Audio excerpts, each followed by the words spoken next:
Hi welcome back to my channel Roja Madan 123 vlogs. Please channel నచ్చితే కనుక subscribe చేసుకోండి, like share comment అన్నీ చేయండి. ఇక్కడ నేను ఏం చేస్తున్నా అంటే, రోజు మనం దోశలకు పిండి నానబెట్టుకొని మిక్సీ పట్టుకోవాలంటే ఒక్కోసారి మర్చిపోతాం, గుర్తుండదు, ఏం టిఫిన్ చేయాలా అని తలగొక్కుంటాం కదా. ఆ ఇబ్బంది లేకుండా దోశల కోసం ప్రీమిక్స్ పౌడర్ తయారు చేస్తున్నా. ఏమేమి వేస్తున్నానంటే, ఒక పిరికెడు సగ్గుబియ్యం, ఇవన్నీ వేపినవే.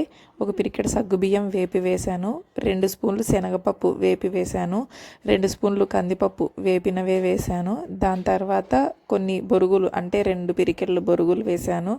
దాని తర్వాత ఒక అర్ధ కేజీ పొట్టు మినపప్పు తీసుకొని వేపి అందులో వేశాను. వేసిన ప్రతి ఇంగ్రీడియంట్ వేపినవే.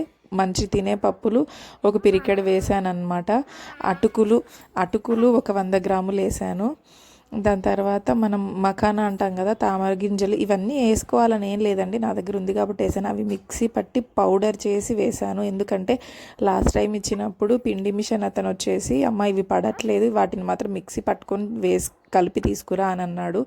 అందుకని చెప్పి దాన్ని మిక్సీ పట్టి తీసుకొచ్చాను అనమాట. దాని తర్వాత ఒక 2 స్పూన్ల వరకు మెంతులు, పెద్ద స్పూన్ అయితే 1 స్పూన్ సరిపోతుంది, అందులోనే మెంతులు. దాని తర్వాత ఇంకా ఫైనల్ ఇంగ్రీడియంట్ వచ్చి రైస్. వీటిని కూడా నేను రోస్ట్ చేశాను అనమాట. మూకుడులో 2.5 కేజీ వరకు తీసుకున్నాను. సో ఫైనల్గా వీటిని కూడా వేసేసాను అనమాట. సో ఇవన్నీ చల్లారిన తర్వాత మనం ఒక గిన్నెలో మిక్స్ చేసుకొని మనం మిల్లు పట్టించుకోవాలి. మిల్లు పట్టించుకునేటప్పుడు తీసుకోవాల్సిన జాగ్రత్తలు ఏంటంటే, ఏమంటారు, బరకగా పట్టించుకోవాలి, మెత్తగా అసలు పట్టించుకోకూడదు. పట్టించుకుంటే అసలు దోశలు రావు. అయితే ఇలా పిండి పట్టించిన తర్వాత మనము చెక్ చేసుకోవాలి, మెత్తగా ఉందా బరకగా ఉందా అని. ఎంత బరకగా ఉంటే అంత మంచిదండి, దోశలు బాగా వస్తాయి. మెత్తగా ఉంటే మాత్రం రావు. అది మీరు మిల్లు దగ్గర మాకు బరకగా పట్టండి అని చెప్పి మరీ జాగ్రత్త తీసుకొని పట్టించుకోవాలన్నమాట. అయితే ఇంకొక టిప్ ఏంటంటే, నాన్ స్టిక్ పెనం మీద అయితే బాగా వస్తున్నాయండి, నార్మల్ పెనం మీద అయితే అంత మంచిగా రావట్లేదు. అది కూడా నేను గమనించా. సో ఇక్కడ మీకు ఎన్ని గరిటెలు పిండి కావాలంటే అన్ని గరిటెలు పిండి వేసుకొని అందులోకి ఉప్పు, మేము హిమాలయ పింక్ సాల్ట్ వాడతాంలేండి, అందుకే అది పింక్ కలర్లో ఉంది, సోడా వేసుకొని మనం వాటర్ పోసుకొని పిండి మొత్తం మిక్స్ చేసుకోవాలన్నమాట. మంచిగా ఉండలు లేకుండా నీట్గా మిక్స్ చేసుకోవాలి. ఇవి అప్పటికప్పుడు కావాలన్నా కూడా వేసుకోవచ్చు, వస్తాయి. లేదు నెక్స్ట్ డే దోశలు వేసుకుంటామంటే రాత్రి పిండి కలిపి పెడితే కూడా మంచిగా పొంగుతుంది. ఎలా వేసుకున్నా కూడా దోశలు అయితే వస్తాయి, దాని గురించి టెన్షన్ పడాల్సిన అవసరం అయితే ఏం లేదు. నేను ఇక్కడ నాన్ స్టిక్ పెనమే తీసుకున్నాను అండ్ కొన్ని చుక్కలు ఆయిల్ వేసి ఆనియన్ పెట్టి మంచిగా రుద్దుతున్నా అనమాట. యాక్చువల్లీ ఆనియన్ రుద్దకపోయినా కూడా వస్తుంది నాన్ స్టిక్ కాబట్టి. మా ఇంట్లో ఏదైనా నాన్ స్టిక్ మెటీరియల్ ఉందంటే అదొక్కటే. దోశ పోసి రుద్దే క్లిప్ మిస్ అయింది, సారీ. దోశలు అయితే ఇలా వస్తున్నాయి, పల్చగా అయితే ఏం రావట్లేదు, కానీ కొంచెం మందంగా ఇలా వస్తున్నాయి అన్నమాట. టేస్ట్ మాత్రం చాలా బాగుంది దోశల్లానే, దాంట్లో అయితే ఏం తేడా అయితే లేదు. బయట నాయిస్ వస్తుంది, ప్లీజ్ ఇగ్నోర్ చేయండి. ఈ దోశలోకి కాంబినేషన్గా మనం ఏదైనా తీసుకోవచ్చు. ఈరోజు మా ఇంట్లో వచ్చేసి బ్రోకలీ కర్రీ అనమాట. అంటే తిరవాతలో బ్రోకలీ వేసేసి మంచిగా మగ్గించి ఉప్పు, పసుపు, ధనియాల పొడి, కారం పొడి, కొంచెం వాటర్ వేసి ఉడకబెట్టుకొని తీసుకుంటాం అనమాట. లేదు ఉప్మా అలాంటివి చేసుకునేటప్పుడు చిన్న చిన్న ముక్కలు చేసి అందులోనే వేసుకుంటాం, పరాటాకి చేసుకుంటాం, హెల్త్కి మంచిది కాబట్టి. సో నేను దోశ అలాగే బ్రోకలీ కర్రీ అండ్ కంది పొడి, అందులో కొంచెం నెయ్యి వేసుకొని నా టిఫిన్ అయితే కానిచ్చేసాను. దోశలోకి చాలా బాగుంది. మీరు ఎప్పుడైనా హడావిడిగా ఊరు నుంచి వచ్చినప్పుడు మీకు దోశల ప్రీమిక్స్ పౌడర్ కావాలి అనుకున్నప్పుడు అలా చేసి పెట్టుకోండి, హెల్ప్ అవుద్ది. ఇంక ఇది నా నైట్ డిన్నర్ వచ్చేసి దొండకాయ ఫ్రై, అందులో ఉప్పు కారం తప్ప ఏం లేదులేండి. వాళ్ళు వడియాలు వేపుకున్నారు, నాకు వడియం ఇచ్చారన్నట్టు. మునగాకు పొడి, కరివేపాకు పొడి అండ్ బ్రౌన్ రైస్ అనమాట. ఇది నా లంచ్ ఈరోజు వచ్చేసి. సారీ, నైట్ డిన్నర్ తింటున్నా నేను. పొద్దున్న 10 గంటలకి కరెంటు పోయిందండి, ఇప్పుడు రాత్రి 10 అవుతుంది. రాత్రి 10 వరకు కూడా కరెంట్ అయితే రాలేదు. ఈ చీకటిలోనే మేము చేస్తున్నాము. ఇక్కడ మేము ఊరెళ్ళి తీసుకెళ్ళడానికి, ఇంకా బేబీని తీసుకెళ్ళడానికి కంఫర్ట్గా ఉండడం కోసం బెడ్ తీసుకురమ్మంటే మా ఆయన తీసుకొచ్చారు. ఆ బెడ్ సరిపోతుందా లేదా అని చూస్తున్నాం అన్నమాట. ఏం చేద్దాం, ఈ చీకట్లోనే ఈ లైట్లలోనే పడుకోబెట్టుకున్నాం పాపని కూడా. మా మేడం గారు ఏంటో మరి నైట్ 7కి అలర్ట్ అయిపోయి లేస్తుంది.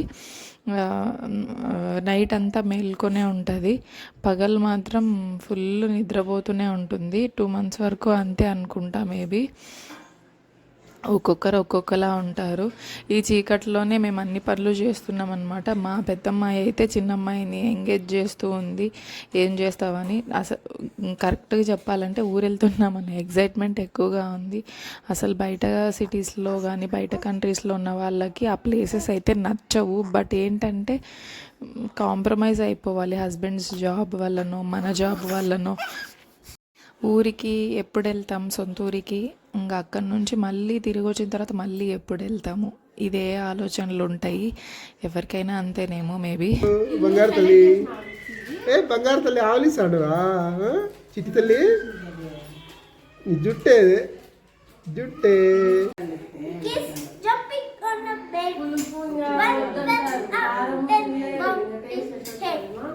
Mama called a doctor and doctor said no more monkeys jumping on a bed.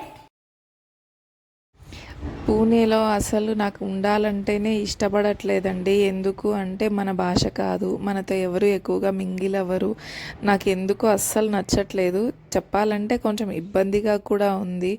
But ఏం చేయలేము, హస్బెండ్ జాబ్ ఇక్కడ ఉన్నప్పుడు మనం అడ్జస్ట్ అయిపోతూ ఉండాలి. నేనే కాదు, చాలామంది ఇలా అడ్జస్ట్ అయ్యే వాళ్ళు ఉన్నారు. ఎంతైనా మన సొంతూరే. సొంతూరికి వెళ్తే అదో తెలియని హ్యాపీనెస్ వస్తుంది అనమాట. ఎప్పుడెప్పుడు వెళ్ళిపోతామా అని. అక్కడ నుంచి మళ్ళీ రిటర్న్ ఇక్కడికి వచ్చినప్పుడు మళ్ళీ ఎప్పుడు వెళ్తాము అని ఉంటుంది.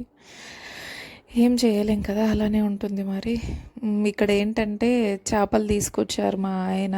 ఇది వచ్చేసి 1/2 kg వచ్చి 90 రూపాయలకి ఇచ్చారంట. సన్న చేపలు తింటే పాలు బాగా పడతాయంట బాలింతలకి, అందుకని చెప్పి తీసుకొచ్చారు. మా బుడ్డిది అస్సలు నిద్రపోదు. రాత్రి 7 గంటలకు అలారం పెట్టుకున్నట్టు లేస్తుంది. ఇంక అట్లుంటుంది. చూపించు అయ్యా. కనిపిస్తుంది, ట్రాన్స్పరెంట్గా ఉంది.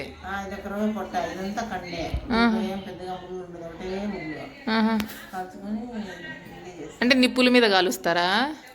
ఈ పెద్ద అవి పెను పెట్టేది ఈ తోకలు, ఇది తల అంత గిల్లేస్తారు.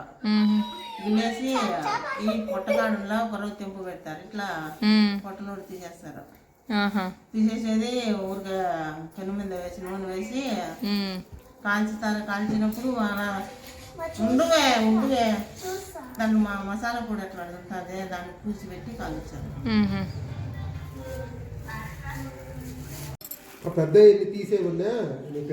చిన్ని ఒకటి చూపించు.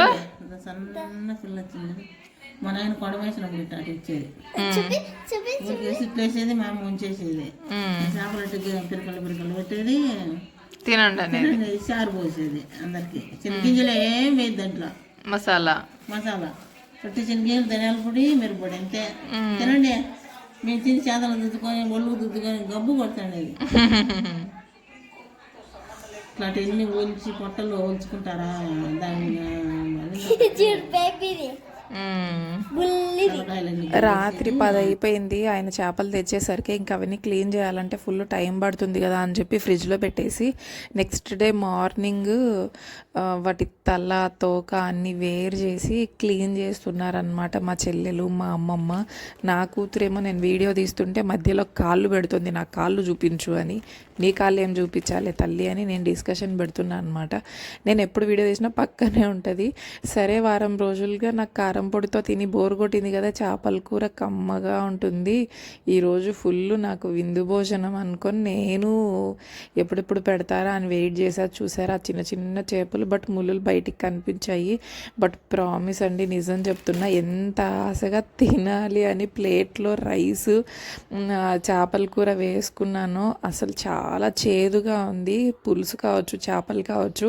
అమ్మమ్మ మన ఊర్లో చేపలు చాలా రుచిగా ఉంటాయి, ఇంకా తినాలనిపిస్తుంది, సన్న చేపలు దొరుకుతాయమ్మా అంటే తీసుకొస్తే మంచిగా తినొచ్చు కదా అని అనుకున్నాము. బట్ చాలా వరస్ట్గా ఉంది.